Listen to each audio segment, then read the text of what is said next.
El deseo de grandeza en el sujeto es primitivo, pero ningún acto surge sin motivo. Si no fuera por él no quedaría a día de hoy ningún ser vivo de determinado grado evolutivo. Pues todo individuo que detente una conciencia sabe que solo hay una forma de asegurar su supervivencia, evitar todo peligro que amenace su existencia para preservar sus genes y proseguir con su herencia. Y la mejor manera de evitar el jaque es girando el tablero y poniéndolo del revés, deshaciendo la amenaza que le suponían aquellas, al volverse una amenaza más grande que todas ellas. Tan solo de esa forma puede conquistar la paz de manera más directa y eficaz, sin tener que huir constantemente para preservarse, consciente de que solo él mismo puede devorarse. Y en esta autofagia el miedo exógeno se endogeniza. Quien puede darle al golpe una paliza, el mismo mazo que saca de la pared la triza, es incapaz de resquebrajar su propia superficie maciza. Pero para poder cambiar el rol en esta caza ha de ser más grande que su amenaza, pues superar a la peligrosidad en potencia es la única manera de arrebatar su inminencia. Es aquí donde perece la pereza y nace en el individuo una imperiosa necesidad de grandeza, en la que el ingenio muestra su destreza para mantener su tronco y su cabeza en una sola pieza. Y empieza la pugna por el poder y la acción, con el propósito de alcanzar dicha posición. Ya no es solo instinto sino deliberación, y hemos enfocado la atención en la intención, consciente el individuo de no tener el valor para superar aquel ante el que él es inferior. Hallará una nueva forma de adueñarse de su honor, incapaz de superar o igualar a su posesor. Eliminar aquello que le supera. Sé lo que estás pensando, pero espera. Si bien no va a ser superior a este porque este muera, el partido está ganado cuando el adversario se ha quedado fuera. Es como si fuera segundo en una carrera y el que va delante tuya corriera como una fiera, pero sacas un arma y le disparas de forma artera. Automáticamente tu posición es la primera. Pero si su grandeza le resulta indestructible, pues por capacidad no le es factible, y el puesto que se había propuesto se le hace por esto inaccesible. Tan solo hay una solución posible, debiendo permitir que algo sea más grande que él. ¿Qué puede hacer? Quedarse igual o compartir parte de su poder. Una solución a medias al peligro que le asedia, con la cual esta tragedia se remedia. Pero antes de seguir es necesario concretarte que nadie va a extinguir su poder para contentarte. Su grandeza solo tiene un modo de incorporarte, no es dándote su poder sino haciéndote del parte. Siendo el engranaje de algo mucho más potente, será más fuerte solo por ser su constituyente. Y aunque él no haya mutado, algo está claro, que no será el más grande, pero ahora el más grande le da su amparo. Pero aquel al que este sirve bien haría en comprender que el cambio es inherente a la presente jerarquía, y que el súbdito le apuñalaría con hostilidad si el azar le presentase una clara oportunidad.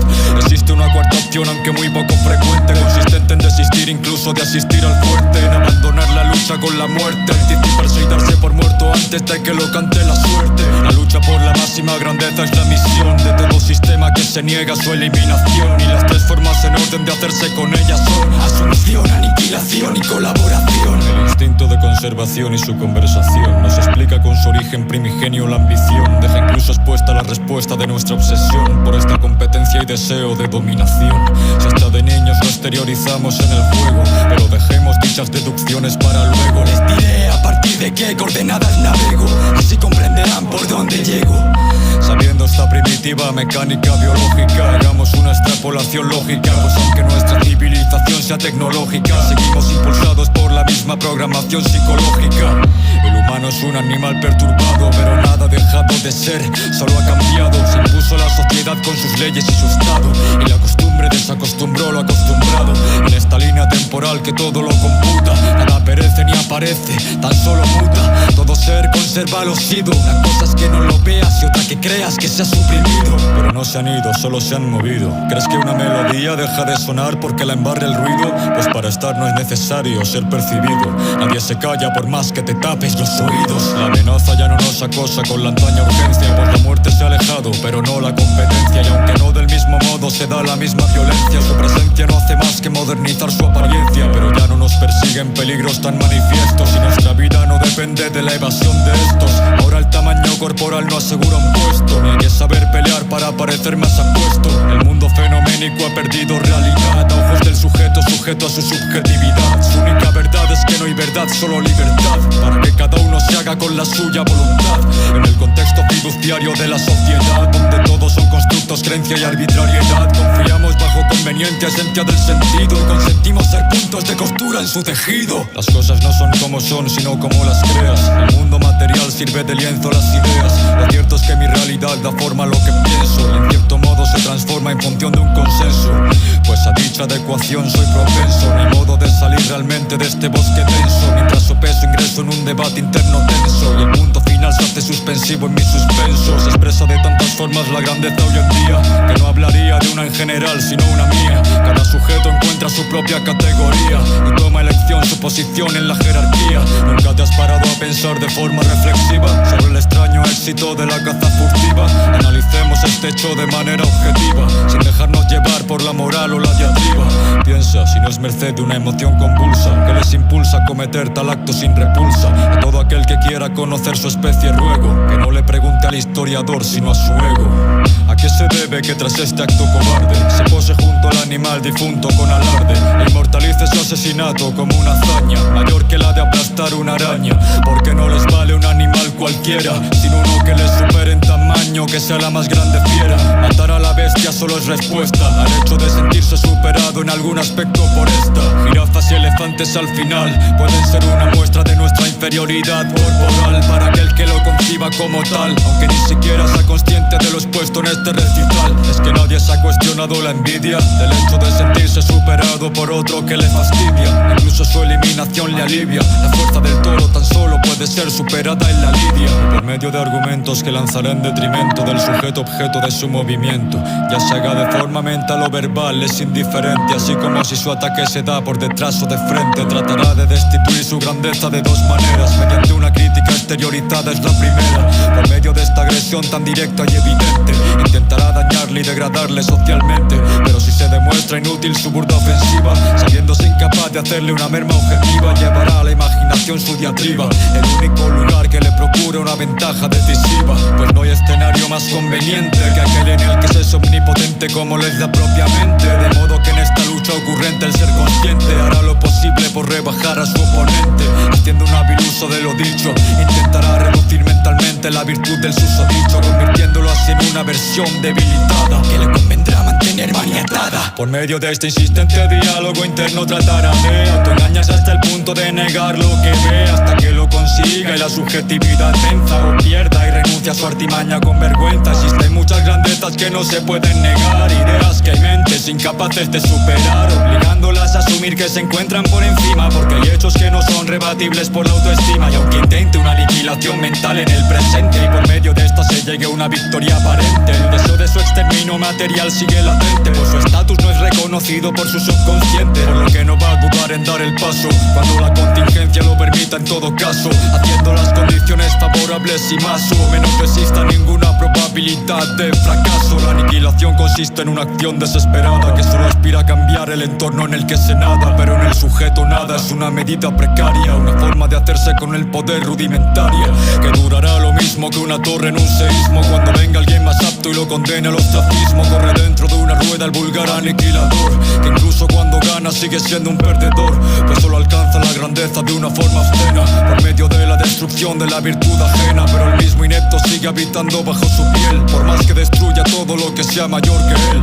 La mejor forma de aniquilación es la asunción, aunque pueda parecer contradictoria posición, ya que toma la grandeza ajena como inspiración para superarla por medio de la propia evolución.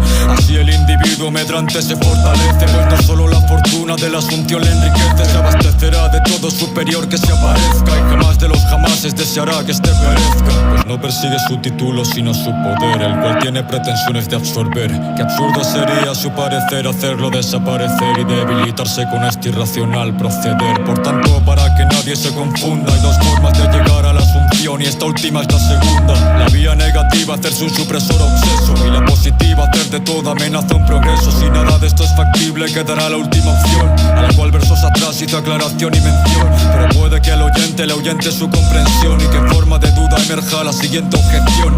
Porque iba un individuo a despreciar su libertad y ceder su poder para acceder a otra potestad, porque tal sometimiento a voluntad es lo único que le permite ser parte de la superioridad. Paradójica es la lógica de la supervivencia, cualquier trato implica satisfacer una conveniencia. ¿Quién va a ser tan estúpido de negar nuestra esencia cuando hasta los átomos se anexionan por covalencia? Toda adoración y volitiva sumisión es un intento manifestado de colaboración. Aún no entiende el porqué del Estado y de la religión, le hace de nuevo esta obra palabra a la que no presto atención.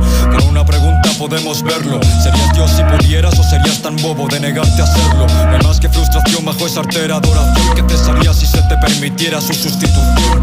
Una deidad solo haya entre mortales su cortejo. Ningún dios reza a otro ni se reza en el espejo. Si el creyente pudiera encarnar a su ídolo algún día, lo haría aunque tuviera que matarlo a sangre fría. Si entre humanos no es tan frecuente el deseo de asesinato, es porque el código moral es más grande que su conato, y mantener su ideal de benevolencia es mucho más grato que la absurda compleción de tan inútil arrebato. De una manera somera y poéticamente expuesta, que no da lugar a error más que en la incomprensión de esta. De la forma menos convencional, pero la más diestra, mi teoría de la tríada de la grandeza se demuestra.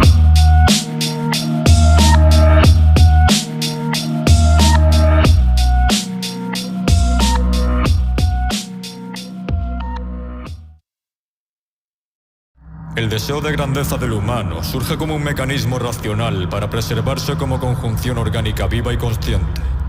Para evitar el peligro, necesita ser más grande que el peligro, e incluso cuando este peligro apenas exista, estará biológicamente diseñado para buscar esta sensación de grandeza subconscientemente, con la que en un estado natural obtendría el anhelado sosiego y la consecuente preservación de su vida. Su finalidad será acercarse tanto a dicha sensación de grandeza como le sea posible, e intentar tener con esta la máxima proximidad.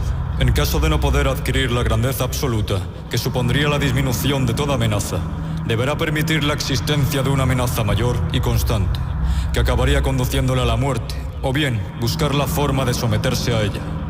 Se manifiesta de este modo una pugna jerárquica por la supervivencia, que continúa latente en la psicología del individuo, con independencia de la transformación de su entorno, y que se construye en el siguiente orden, acorde a las posibilidades del individuo.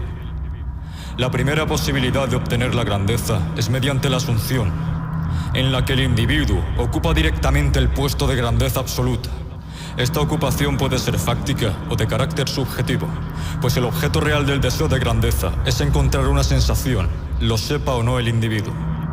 Si la asunción no le es posible, es porque la sensación le está indicando que hay otro sujeto ocupando dicho puesto. De lo contrario, le pertenecería a él. Quizás sea consciente de que su grandeza es inferior a este, pero sabe que si lo destruyese, acabaría usurpando su puesto por una cuestión matemática de posicionamiento. Puede que 10 sea mayor que 4, pero cuando 10 es suprimido, se transforma en 0. Y ese 4 pasa a ser infinitamente mayor al 0 que refleja la inexistencia actual de lo que previamente existía en un grado mayor, en este caso, 10. Esta segunda posibilidad es la aniquilación. Pero, ¿qué pasa cuando el individuo se ve incapaz de asumir la grandeza absoluta o de aniquilarla? Que debe permitir la existencia de un sujeto más grande que él. Sabiendo que no puede optar a ella de ningún modo, de manera directa, tiene la posibilidad de colaborar servilmente con ella si ésta se lo permite, y formar parte de ella. Someterse a la grandeza absoluta supone obtener un segundo puesto asegurado, incluso para el que estuviera lejos de ello. Esta última posibilidad es la de colaboración. Si no puede acceder a ninguna de estas, solo le quedará la huida.